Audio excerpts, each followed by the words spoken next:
Ассалаумағалейкум достар. Ассалаумағалейкум достар. Мынау бағаны мына машина жақсылап жаттап Kia Telluride 11 миллион 500 мың теңге. 11 миллион 500 мың теңге.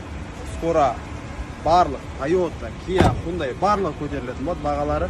Потому что сондай Америкадан уже сыбыс келіп жатыр, акцидент ана ұрылған машиналардың. Мына 11,5 миллионның машинасын көрсетемін сіздерге. Kia Telluride, комплектация полный, кожаный салон, титан диск, бесключевой доступ, люк барлығы бар, индийский өлеңімен.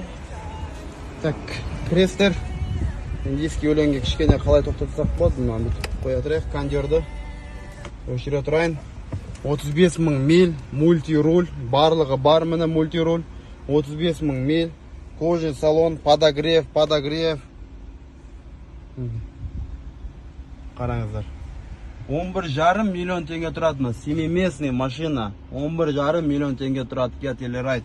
Қазақстандағы бұның бағасын білесіздер, шарықтап тұр. Өзін 2 есе қымбат Қазақстанда бұдан.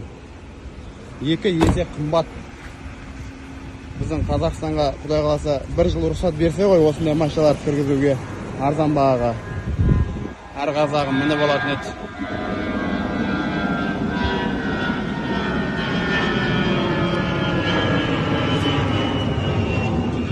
Қандай?